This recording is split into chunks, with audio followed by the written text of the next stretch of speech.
അധ്യായം 18. ആ നാഴികയിൽ ശിഷ്യന്മാർ യേശുവിൻ്റെ അടുക്കൽ വന്നു. സ്വർഗരാജ്യത്തിൽ ഏറ്റവും വലിയവൻ ആര് എന്ന് ചോദിച്ചു.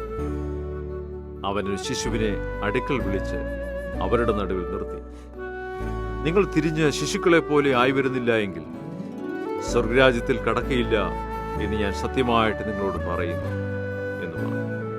ആകയാൽ ഈ ശിശുവിനെ പോലെ തന്നെത്താൻ താഴ്ത്തുന്നവൻ സ്വർഗരാജ്യത്തിൽ ഏറ്റവും വലിയവനാകും. ഇങ്ങനെയുള്ള ശിശുവിനെ എൻ്റെ നാമത്തിൽ കൈക്കൊള്ളുന്നവൻ എന്നെ കൈക്കൊള്ളും. എന്നിൽ വിശ്വസിക്കുന്ന ഈ ചെറിയവരിൽ ഒരുത്തന് ആരെങ്കിലും ഇടർച്ച വരുത്തിയാലോ അവൻ്റെ കഴുത്തിൽ വലിയൊരു തിരികല്ല് കെട്ടി അവനെ സമുദ്രത്തിൻ്റെ ആഴത്തിൽ താഴ്ത്തിക്കളയുന്നത് അവന് നന്ന്. ഇടർച്ച ഹേതുവായി ലോകത്തിന് അയ്യോ കഷ്ടം. ഇടർച്ച വരുന്നത് ആവശ്യം തന്നെ, എങ്കിലും ഇടർച്ച വരുത്തുന്ന മനുഷ്യന് അയ്യോ കഷ്ടം.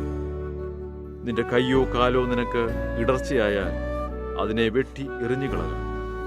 2 കൈയും 2 കാലും ഉള്ളവനായി നിത്യാഗ്നിയിൽ വീഴുന്നതിനേക്കാൾ അംഗഹീനനായിട്ടോ മുടന്തനായിട്ടോ ജീവനിൽ കടക്കുന്നത് നിനക്ക് നന്ന്.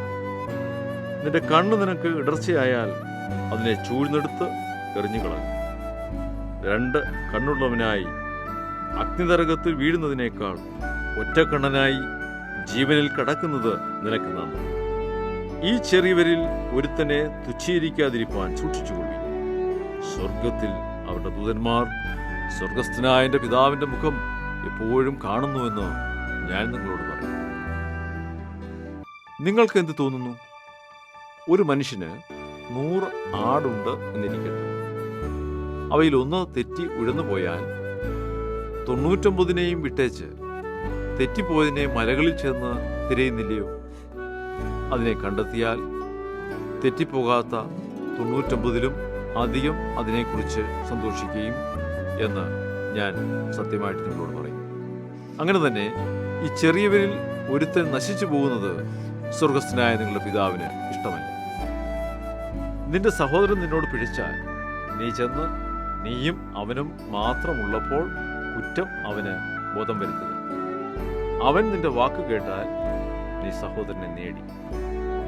കേൾക്കാഞ്ഞാൽ 2-3 സാക്ഷികളുടെ വായാൽ സകല കാര്യവും ഉറപ്പാകേണ്ടതിന് 1-2 പേരെ കൂട്ടിക്കൊണ്ടു ചെല്ലുക. അവരെ കൂട്ടാക്കാഞ്ഞാൽ സഭയോട് അറിയിക്കാം. സഭയെയും കൂട്ടാക്കാഞ്ഞാൽ അവൻ നിനക്ക് പുറജാതിക്കാരനും ചുങ്കക്കാരനും എന്ന പോലെ ഇരിക്കട്ടെ. നിങ്ങൾ ഭൂമിയിൽ കെട്ടുന്നതെല്ലാം സ്വർഗത്തിലും കെട്ടപ്പെട്ടിരിക്കും.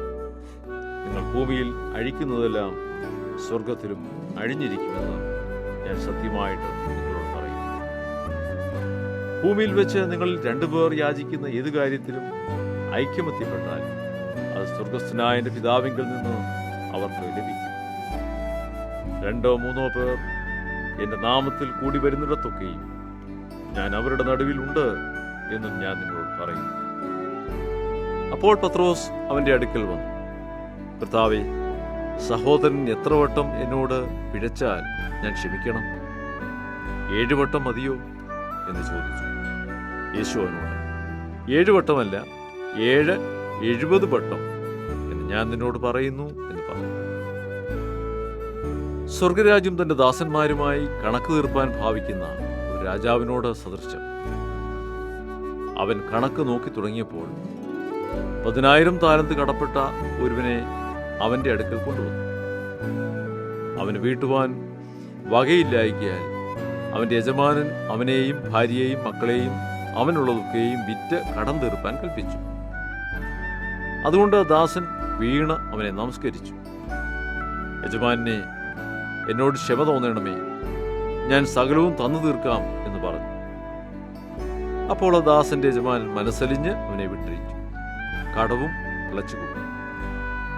ആ ദാസൻ പോകുമ്പോൾ തനിക്ക് 100 വെള്ളിക്കാശ് കടംപെട്ട ഒരു കൂട്ടുദാസനെ കണ്ടു തൊണ്ടയ്ക്ക് പിടിച്ച് ഞെക്കി, നിന്റെ കടം തീർക്കുക എന്ന് പറഞ്ഞു. അവന്റെ കൂട്ടുദാസൻ, എന്നോട് ക്ഷമ തോന്നണമേ, ഞാൻ തന്നു തീർക്കാം എന്ന് അവനോട് അപേക്ഷിച്ചു. എന്നാൽ അവൻ മനസ്സില്ലാതെ ഉടനെ ചെന്ന് കടം വീട്ടുവോളം അവനെ തടവിലാക്കി. ഈ സംഭവിച്ചത് അവൻ്റെ കൂട്ടുദാസന്മാർ കണ്ടിട്ട് വളരെ ദുഃഖിച്ചു. ചെന്ന് സംഭവിച്ചതൊക്കെയും യജമാനെ ബോധിപ്പിച്ചു. യജമാനൻ അവനെ വിളിച്ചു, ദുഷ്ടദാസനെ, നീ എന്നോട് അപേക്ഷിക്കിയാൽ ഞാൻ ആ കടമൊക്കെയും ഇളച്ചു തന്നുവല്ലോ. എനിക്ക് നിന്നോട് കരുണ തോന്നിയതുപോലെ നിനക്കും കൂട്ടുദാസനോട് കരുണ തോന്നേണ്ടതല്ലയോ എന്ന് പറഞ്ഞു. അങ്ങനെ യജമാനൻ കോപിച്ചു. അവൻ കടമൊക്കെയും തീർക്കുവോളം അവനെ ദണ്ഡിപ്പിക്കുന്നവരുടെ കയ്യിലേൽപ്പിച്ചു.